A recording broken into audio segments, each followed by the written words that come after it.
மாறி மாறி வாசிக்கலாம். 65ஆம் சங்கீதம். ராகத்தலைவனுக்கு ஒப்புவிக்கப்பட்ட தாவீதின் சங்கீதமாகிய பாட்டு. தேவனே, சியோனில் உமக்காக துதியானது அமைந்து காத்திருக்கிறது, பொருத்தனை உமக்கு செலுத்தப்படும். ஜெபத்தை கேட்கிறவரே, மாம்சமான யாவரும் உம்மிடத்துக்கு வருவார்கள். அக்கிரம விஷயங்கள் என்மேல் மிஞ்சி வல்லமை கொண்டது, தேவரீரோ எங்கள் மீறுதல்களை நிவர்த்தியாக்குகிறீர். உம்முடைய பிரகாரங்களில் வாசமாயிருக்கும்படி நீ தெரிந்து கொண்டு சேர்த்து கொள்ளுகிறவன் பாக்கியவான். உம்முடைய பரிசுத்த ஆலயமாகிய உமது வீட்டின் நன்மையினால் திருப்தியாவோ. பூமியின் கடையாந்தரங்களிலும் தூரமான சமுத்திரங்களிலும் உள்ளவர்கள் எல்லாரும் நம்பும் நம்பிக்கையாயிருக்கிற எங்கள் இரட்சிப்பின் தேவனே, நீர் பயங்கரமான காரியங்களை செய்கிறதினால் எங்களுக்கு நீதியுள்ள உத்தரவு அருளுகிறீர். வல்லமை இடைக்கட்டி கொண்டு உம்முடைய பலத்தினால் பர்வதங்களை உறுதிப்படுத்தி சமுத்திரங்களின் மும்முரத்தையும் அவைகளுடைய அலைகளின் இரைச்சலையும் ஜனங்களின் அமளியையும் அமர்த்துகிறீர். கடையாந்தர இடங்களில் குடியிருக்கிறவர்களும் உம்முடைய அடையாளங்கள் நிமித்தமும் பயப்படுகிறார்கள். காலையும் மாலையும் களிக்கூற பண்ணுகிறார்.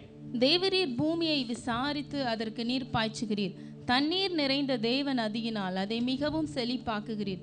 இப்படி நீர் அதை திருத்தி அவர்களுக்கு தானியத்தை விளைவிக்கிறீர். அதன் பரப்புகள் தனியத்தக்கதாய் அதன் படைச்சல் நிறைத்தது, அதன் பயிரை ஆசீர்வதி. வருஷத்தை உம்முடைய நன்மையால் முடிசூட்டுகிறீர். உமது பாதைகள் நெய்யாய் பொழிகிறது. வனாந்தர தாவரங்களில் பொழிகிறது, மேடுகள் சுற்றிலும் பூரிப்பாகிறது. எல்லாரும் சேர்ந்து வாசிக்கலாம். மேய்ச்சலுள்ள வெளிகளில் ஆடுகள் நிறைந்திருக்கிறது, பள்ளத்தாக்குகள் தானியத்தால் மூடி இருக்கிறது, அவைகள் கெம்பீரித்து பாடுகிறது. ஆமென். அப்படி நம்ம உட்கார்ந்து இந்த சங்கீதத்தை நம்ம தியானிக்கலாம்.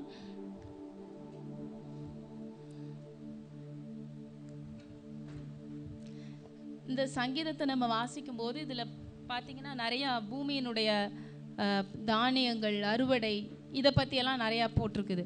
இது மூலமாக என்ன சொல்கிறாங்க அப்படின்னு சொன்னால், இந்த சங்கீதம் தாவீது எப்போ பாடியிருப்பாருன்னு சொன்னால், ஒரு அறுப்பின் பண்டிகையின் போது பாடியிருக்கலாம், அல்லது ஒரு கூடார பண்டிகையின் போது இஸ்ரவேல் ஜனங்கள் எல்லாம் கூடி வந்து தேவனை தொழுது கொள்ள, அவருக்கு பலி செலுத்தும்படியாய், அவரை ஆராதிக்கும்படியாய் அவர்கள் கூடி வந்த ஒரு முக்கியமான ஒரு பண்டிகையின் போது, அறுப்பின் பண்டிகையாகவோ கூடார பண்டிகையாகவோ இருக்கலாம், அந்த நேரத்தில் அவர் ஆண்டவரை துதித்து பாடின பாட்டு என்று சொல்லி அவர்கள் சொல்லுகிறார்கள். இந்த அதிகாரத்தில் தாவீது தேவனை ஒரு 7 கோணத்தில் அவர் பார்க்கிறார்.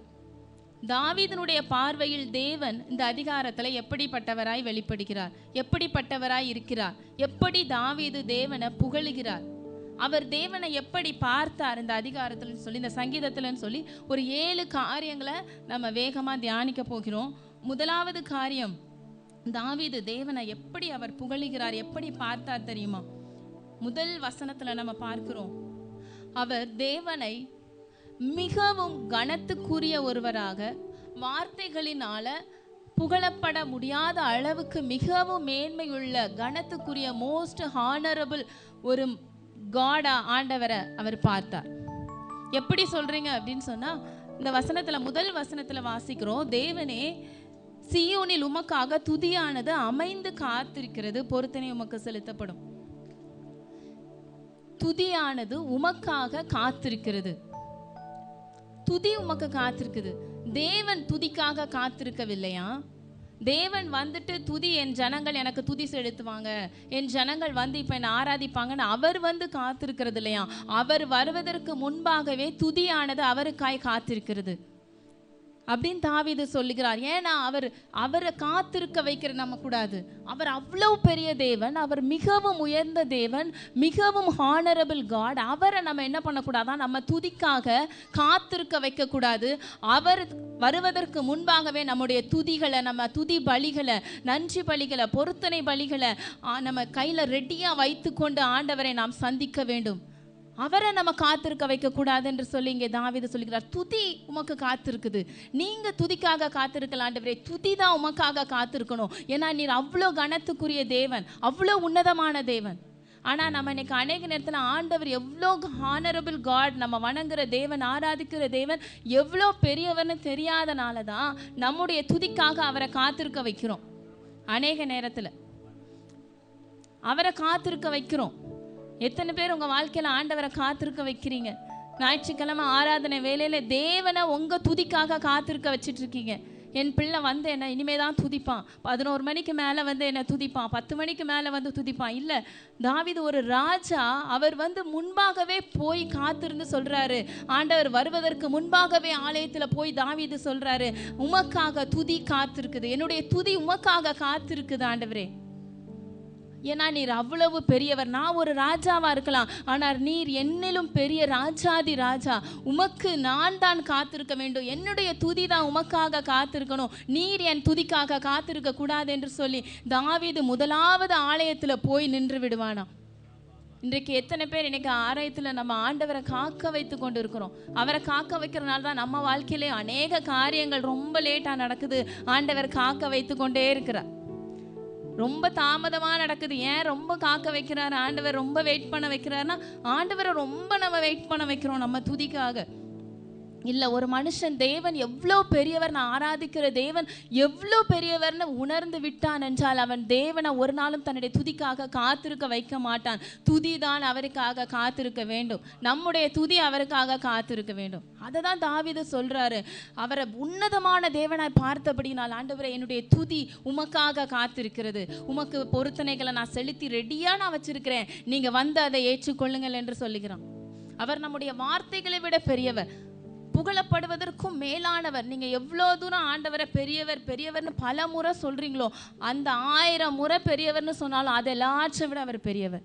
நீங்க எவ்வளோ தடவை பரிசுத்தர் பரிசுத்தர்னு அவரை துதிச்சாலும் அதை எல்லாத்த விட மேலே அவர் பரிசுத்தர். நீங்க எவ்வளோ தூரம் நல்லவர் வல்லவர்னு துதிக்கிறீங்களோ அதை எல்லாவற்றிற்கும் மேலே அவர் நல்லவராக இருக்கிறார், வல்லவராக இருக்கிறார். இந்த உலகத்தில் இருக்கிற எந்த ஒரு வார்த்தைகளும், எந்த ஒரு துதிக்கக்கூடிய வார்த்தைகள், புகழுக்குரிய வார்த்தைகளும் அவரை டிஸ்கிரைப் பண்ண முடியாது. அவருடைய துதிக்கு, அவரை போற்றுவதற்கு தகுதியான வார்த்தைகளாக இருக்காது.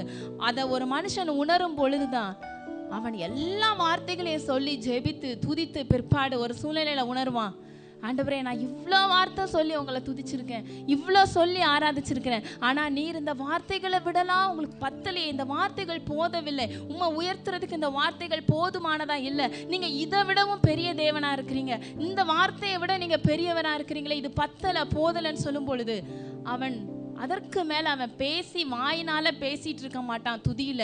துதியினுடைய ஆராதனுடைய உச்சக்கட்டம் என்ன தெரியுமா? அதற்கு மேலே அதை நம்ம உணரும் பொழுது அவன் வாயில வார்த்தை வராது, வாயை மூடிடுவான், ஆனால் அதுக்கு பதில் அவன் கண்களில் கண்ணீர் வரும். இதுதான் ஆராதனையோட உச்சக்கட்டம். துதித்து நீங்க துதித்து துதித்து வளவலன்னு பேசிட்டே இருக்கணும்னு அவசியம் இல்லை.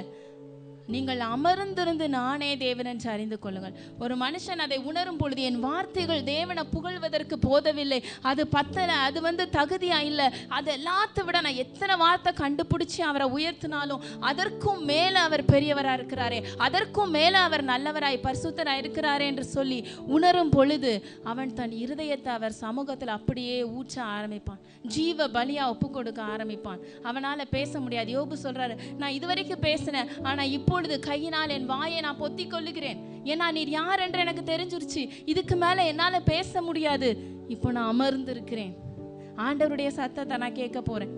இந்த ஒரு நிலைமை தான் ஆராதனையின் உச்சக்கட்டம். அதை தான் தாவீது சொல்றார், துதியானது அமைந்து காத்திருக்கிறது.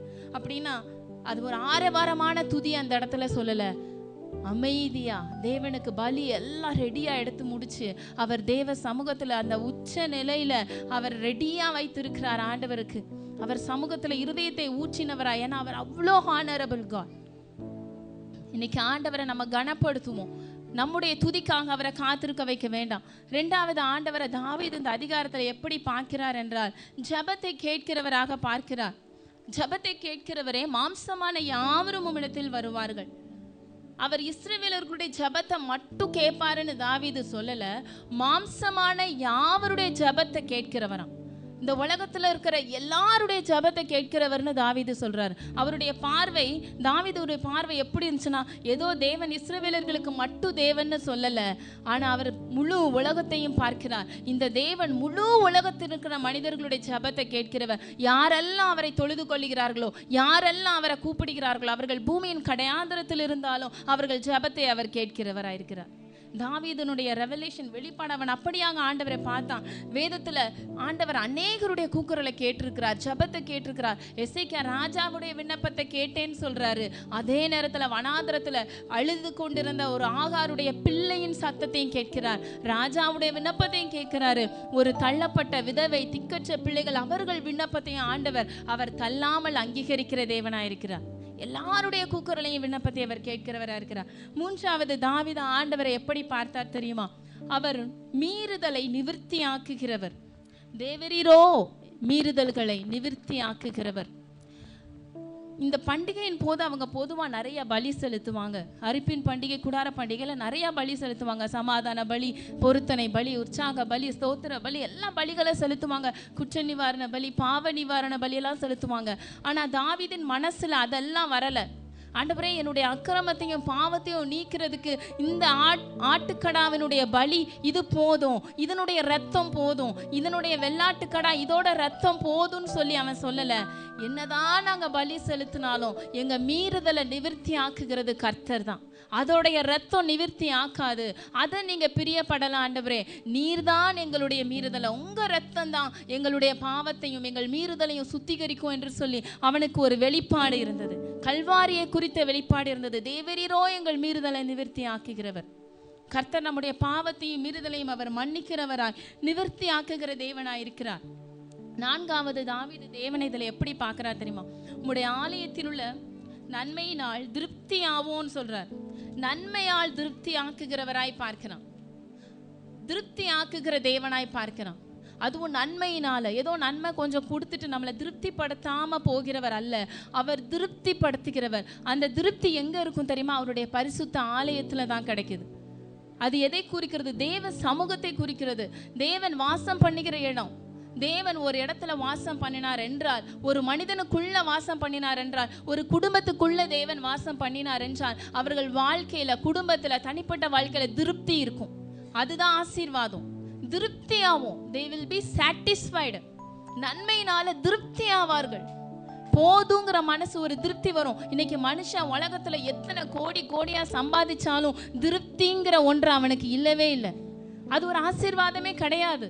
இன்னும் வேணும்னு நினைக்கிறான். இந்த வருஷம் ஒரு புது ஐஃபோன் வாங்கினானா அடுத்த வருஷம் ஒரு சின்ன மாற்றம் பண்ணி ஒரு ஃபோன் ரிலீஸ் பண்ணுவான். அந்த ஃபோனை எப்படியாவது வாங்கணும்னு நினைக்கிறான். ஏன்னா திருப்தி இல்லை. they are not satisfied. உலக காரியங்கள் மனுஷனை திருப்தி படுத்தவே படுத்தாது. அந்த திருப்தி எங்க கிடைக்கும் தெரியுமா? தேவ சமூகத்துல கிடைக்கும். தேவ பிள்ளைகளுக்கு கொஞ்சமா இருந்தாலும் ஆண்டவர் நம்மை திருப்தியாக வைத்திருக்கிறார். அவருடைய சமூகம் நம்மை திருப்திப்படுத்துகிறது. அந்த தாவீது உணர்ந்தான், எனக்கு எத்தனை அரண்மனை லைஃப் இருந்தாலும், எவ்வளோ அரண்மனையில எல்லாம் கிடைச்சாலும் எனக்கு அதெல்லாம் திருப்தி இல்லை ஆண்டவரே, உங்க சமூகம் தான் எனக்கு திருப்தி. உங்க பரிசுத்த ஆலயமாக வீட்டின் நன்மையில தான் நான் திருப்தி ஆவேன்னு சொல்றான். நம்மளால சொல்ல முடியுமா? எல்லாம் இருக்கும் பொழுது அப்படி நம்ம சொல்ல முடியுமா? அவனுக்கு எல்லாம் இருந்துச்சு. அரண்மனையில ராஜாவா இருக்கிறான். அவன் கேட்டா கொடுக்கறதுக்கு ஓடி வருவாங்க வேலைக்காரர்கள். ஆனால் அவன், அது எனக்கு திருப்தி இல்லை, உம்முடைய ஆலயத்தின் நன்மை தான் எனக்கு திருப்தி, உங்க சமூகம் தான் எனக்கு திருப்தின்னு சொல்லுகிறார். ஒரு ராஜா அவனுடைய திருப்தி, அவனுடைய ஆசையெல்லாம் எங்க இருந்துச்சு பாருங்க? தேவ சமூகத்தின் மீது, அதுல இருக்கிற ஆசீர்வாதத்தின் மீது. இன்னைக்கு நம்முடைய கண்களும் அப்படியாக காணப்பட வேண்டும். நம்முடைய வாழ்க்கையில தேவன் இல்லாவிட்டால் திருப்தி இருக்காது. இன்னைக்கு உங்க குடும்பத்துல தேவன் இல்லைன்னா குடும்பத்துல திருப்தி இருக்காது. உங்க தனிப்பட்ட வாழ்க்கையில யோசிச்சு பாருங்க, எப்படி இருக்குது உங்க குடும்ப வாழ்க்கையில? திருப்தியா இருக்கிறீங்களா? இருக்கிறவைகளை வைத்து திருப்தியா அவங்களால இருக்க முடியுதா? இல்ல, இன்னும் வேணும், இன்னும் வேணும், அது வேணும், இது வேணும் யோசிச்சு கொண்டு எப்ப பாரு நீங்க யோசிச்சுட்டு ஏதோ ஒரு திருப்தி இல்லாத நிலைமையில இருந்தீங்கன்னா தேவ சமூகம் உங்க வீட்டுல இல்லைன்னு அர்த்தம்.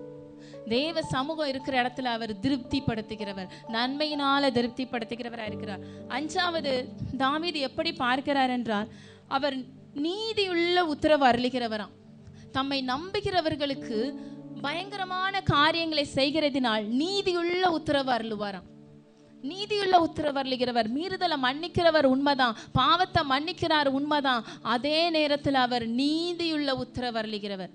ஜபத்துக்கு பதில் தர்றாருன்னா எல்லா ஜபத்துக்கும் அவர் பதில் தரதில்லை. எல்லா ஜபத்தையும் ஆண்டவரை இதை செய்யுங்க அதை செய்யுங்க நீங்கள் பெரிய லிஸ்ட்டு போட்டால் உடனே கண்ணை மூடி எல்லாத்தையும் அவர் டைட் போட்டுற மாட்டார். அவர் எது நீதின்னு பார்ப்பார்.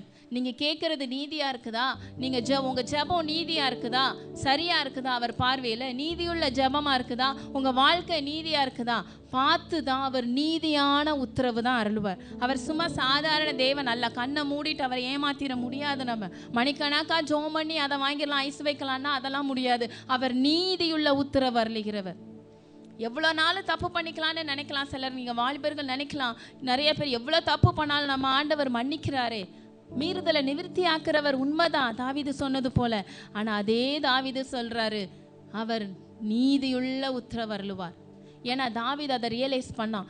அவன் பஸ்தேபால் இடத்துல பாவம் செய்த பிற்பாடு 7 நாட்கள் உபவாசம் இருந்து தன் பிள்ளைக்காக அவன் கதறான். ஆண்டவர் ஜபத்தை கேட்கவே இல்லை. நீ தவறு பண்ணியிருக்க, அதனால பிறந்த குழந்தை, அதனால அந்த குழந்தை செத்து போனது. 7 நாள் அவன் உபவாசம் இருந்தாலும் அந்த ஜபத்துக்கு பதில் வரலை. ஏன்னா அவர் நீதியுள்ள உத்தரவு அருளுகிறவர். நீங்கள் தலைகளான உபவாசம் இருந்தாலும் நீதியா இல்லாட்டி பாவத்தையும் பிரச்சனை அக்கிரமத்தையும் தேவனுக்கு பிரியமில்லாத காரியத்தையும் இருதயத்தில் வச்சுட்டு ஜெபிச்சோன்னு சொன்னால் பதில் வராது. அவர் நீதி செய்கிறவர். அதே நேரத்தில் அவரை உண்மையாய் தேடுகிறவர்களுக்கு அவர் நீதி செய்கிறவர். எகிப்தின் தேவர்களுக்கு நீதியை சரி கட்டினார். அவருடைய பிள்ளைகளுக்காய் அவர் யுத்தம் செய்கிறவர். சத்துருக்கள் இடத்துல நீதியை சரி கட்டுகிறவர். நீங்க ஆண்டவருக்கு உண்மையா இருந்தீங்கன்னா உங்களுக்காய் உங்கள் சத்துருக்கள் இடத்துல அவர் நீதியை செய்கிறவராயிருக்கிறார். பழி வாங்குகிற தேவனாயிருக்கிறார். அதனால் ஆண்டவர் மன்னிக்கிறாருன்னு சொல்லி மீறுதலை நீக்கிறாருன்றதுக்காக துணிந்து துணிந்து தவறு செய்ய வேண்டாம், துணிந்து பாவம் செய்ய வேண்டாம். அவர் நீதியுள்ள உத்தரவு அருளுகிறவராக இருக்கிறார். யாரும் பட்சபாதம் பார்க்க மாட்டார். யாரா இருந்தாலும் அவர் நீதி செய்கிறவர். 6வது தாவீது ஆண்டவர் எப்படி பார்த்தார் தெரியுமா? இயற்கை எல்லாவற்றின் மீது, சமுத்திரத்தின் மீது, ஜனங்கள் மீது, எல்லாவற்றின் மீது அதிகாரம் படைத்தவராய் பார்த்தான். சகல அதிகாரமும் படைத்தவராய் பார்த்தான். சொல்றான், தேவரீ நீர் சமுத்திரத்தின் மும்முரங்களை அதட்டுகிறீர், ஜனங்களுடைய அமளியை நீர் அமர்த்துகிறீர் என்று சொல்லுகிறான். எல்லாவற்றின் மீது உங்களுக்கு வல்லமை இருக்கு. You have authority over everything. எல்லாவற்றின் மேலும் அதிகாரம் படைத்தவர் தாவீது. ஒரு ராஜா, அவனுக்கு தான் அந்த நாட்டிலேயே அதிகமான அதிகாரம் யாருக்கு இருக்குன்னா அந்த நாட்டின் ராஜா கையில தான் இருக்கும். ஆனா அவர் சொல்றான், என்னோட அதிகாரம்லாம் ஒண்ணுமே இல்லை ஆண்டவரே, உமக்கு இருக்கிற அதிகாரத்திற்கு முன்பாக நீ சகல அதிகாரம் படைத்தவராக இருக்கிறேன். இயற்கையின் மீது அதிகாரம், பிரச்சனை மீது, வியாதி மீது, எல்லாவற்றின் ஜனங்கள் மீது, எல்லாவற்றின் மீது நீ அதிகாரம் படைத்தவராக இருக்கிறீர். சமுத்திரத்தினுடைய அந்த இறைச்சல் வருதில்ல, அந்த சவுண்டு, ஓஷனுடைய எல்லா பூமியில் இருக்கிற கடலுடைய அந்த ஓஷனுடைய சவுண்டு, அந்த அதில் எவ்வளோ எனர்ஜி ரிலீஸ் ஆகுதுன்னு பார்த்தா 10,000 நியூக்ளியர் பாம்ஸ், 10,000 அணுகுண்டுடைய எனர்ஜி முழு சமுத்திரத்தில் உள்ள சவுண்டு, அந்த இறைச்சல் சமுத்திரம் மும்முரமாய் ஆக்ரோஷமாய் சீரும் பொழுது 10,000 அணுகுண்டுகளுடைய எனர்ஜி அதில் ரிலீஸ் ஆகுதான். ஆண்டவர் அதையும் அவர் ரொம்ப ஈஸியாக ஒரே வார்த்தையில் அடக்கி போடுகிறார். அப்படிப்பட்ட சமுத்திரத்தையும் ஒரே வார்த்தையினால அவர் அடங்கு என்று சொன்னால் அந்த எனர்ஜி அடங்க கூடுமானால் அவர் எவ்வளோ அதிகாரம் படைத்தவர், எவ்வளவு அவர் வல்லமை படைத்த தேவனாயிருக்கிறார். அப்படிப்பட்ட தேவன் உங்க வாழ்க்கையில சமுத்திரத்தை போல எழும்புற புயல்கள், ஆக்ரோஷமாக சீறுகிற அலைகள், உங்களுக்கு விரோதமாக உங்களை ஐயோ என்னை இது மூழ்கடித்து விடும் நினைக்கிற செங்கடல் போன்ற சீறுகிற, யோர்தானை போல சீறுகிற பிரச்சனையை அவர் எளிதாக அடக்கக்கூடிய வல்லமையுள்ள தேவனாயிருக்கிறார். சர்வ அதிகாரம் படைத்தவராயிருக்கிறார். தாவீது ஆண்டவர் அப்படி பார்த்தான். கடைசியாக அவன் தாவீது சொல்லுகிறான், அவர் யார் தெரியுமா? கடைசி சில வசனங்களை வாசிக்கும் பொழுது அவர் ஆசீர்வதிக்கிறவர், கலிகூற பண்ணுகிறவர். 7வது தாவீது ஆண்டவரை பார்த்தா அவர் ஆசீர்வதித்து கலிகூற பண்ணுகிறவர். நம்முடைய மீறுதல்கள் மன்னிக்கப்படும் பொழுது, பாவம் மன்னிக்கப்படும் பொழுது, தேவனை நம்ம துதித்து அவரிடத்துல ஜெபிக்கும் பொழுது, நம்ம செய்ய வேண்டியதெல்லாம் சரியா செய்யும் போது கடைசி ஆண்டவர் என்ன பண்றாராம்? அவர் ஆசீர்வதித்து நம்மை கலிகூற பண்ணுகிறார். தேவரே நீர் பூமியை விசாரித்துன்னு பார்க்கிறோம், விசாரிக்கிறார், செழிப்பாக்குகிறார், நீர் பாய்ச்சுகிறார், விளைய செய்கிறார், ஆசீர்வதிக்கிறார், மகிழ்ச்சியாக்குகிறார். அவர் அநேக காரியங்கள் பாட வைக்கிறார். இதெல்லாம் கடைசி ஆண்டவர் நாம் அவரை சரியா துதித்து அவர் ஆயத்தமா அவரை துதிக்கு காத்திருக்க வைக்காம நாம் துதிக்கும் பொழுது, ஜெபிக்கும் பொழுது, மீறுதல்களை மன்னிப்பு கேட்டு ஆண்டவரிடத்துல பெற்றுக்கொள்ளும் பொழுது அவர் நம்மை ஆசீர்வதித்து கலிகூற பண்ணுகிறார், மகிழ்ச்சியடைய பண்ணுகிற தேவனா இருக்கிறார். அதுவும் எப்படி ஆசீர்வதிக்கிறாராம்? தண்ணீர் நிறைந்த தேவ நதியினால் அதை அவர் செழிப்பாக்குகிறார். அந்த தேவ நதிங்கிறது எதை குறிக்கிறது தெரியுமா? அது பரிசுத்த ஆவியானவரை குறிக்கிறது. தேவ நதி என்பது ஆவியானவராகிய நதியை குறிக்குது. இன்னைக்கு அந்த ஆவியானவர் என்கிற நதி ஒரு சபைக்குள்ள வந்தா அந்த சபை செழிப்பாகும். ஆவியானவர்ங்கிற நதி ஒரு மனுஷனுக்குள்ள இருந்து வந்தா அவன் வாழ்க்கை செழிப்பாகும். ஒரு குடும்பத்துல ஆவியானவர் இருந்தால், ஆவியானவரால் அந்த குடும்பம் நடத்தப்பட்ட அந்த குடும்பம் செழிப்பாகும். அங்க வறட்சி இருக்காது. இன்னைக்கு ஏன் அநேக குடும்பத்துல வறட்சி, தரித்திரம், பிரச்சனை, பொருளாதாரத்துல பிரச்சனை, சமாதானம் இல்லை, விடுதலை இல்லை, போராட்டம்னா ஆவியானவருக்கு அங்க இடம் இல்லை. பரிசுத்த ஆவியானவருக்கு இடம் கொடுத்து பாருங்க. உங்க வாழ்க்கையில, உங்க குடும்பத்துல ஆவியானவரால நடத்தப்படுகிற ஒரு வாழ்க்கையை நீங்க வாழ்ந்தீங்கன்னு சொன்னா குடும்பத்துல சமாதானம் இருக்கும், சந்தோஷம் இருக்கும். ஏன்னா அவர் சந்தோஷத்தை கொடுக்கிற ஆவியானவர், ஆனந்த தைலத்தின் ஆவியானவர், அவர் ஒடுங்கின ஆவியை நீக்குகிற ஆவியானவர், விடுதலையின் ஆவியானவர், தேய்ச்சர வாழன். உங்க குடும்பத்துல மகிழ்ச்சி, சந்தோஷம் அவர் தருகிறவரா இருக்கிறார். தரித்திரத்தை எடுத்து போட்டு உங்க குடும்பத்தை செழிப்பாக்க வேண்டுமானால், செழிப்பு ஆசீர்வாதம் வேண்டுமானால் ஆவியானவருக்கு நீங்க குடும்பத்தில் இடம் கொடுக்கணும். அபிஷேகம் பெறாதவங்க அபிஷேகத்தை பெற்றுக்கொண்டு ஆவியானவரால் நடத்தப்பட்டு பாருங்க. அவர் உங்கள் குடும்பத்தை செழிப்பாக்குவார், மகிழ்ச்சியாக்குவார். குடும்பத்தை விடுதலைக்கு நேராக, ஆசீர்வாதத்துக்கு நேராக நடத்தி செல்வார். தாவீது இந்த இடத்துல 7 கோணத்துல ஆண்டவரை அவர் பார்த்து புகழுகிறார். நீ நாமும் ஆண்டவரை நம்முடைய வாழ்க்கையில, அன்றாட வாழ்க்கையில ஒரு நாள் நம்முடைய துதிக்காக அவரை காத்திருக்க வைக்காதபடி நாம் ஆண்டவரை எப்பொழுதும் துதிப்பதற்கு முன்பாக முந்திக் கொள்வோம். கர்த்தர் உங்களை ஆசீர்வதிப்பதற்கு அவர் முந்திக் கொள்வார். சிவநாமத்தில் கரங்களை தட்டி கர்த்தரை மகிமைப்படுத்துவோம்.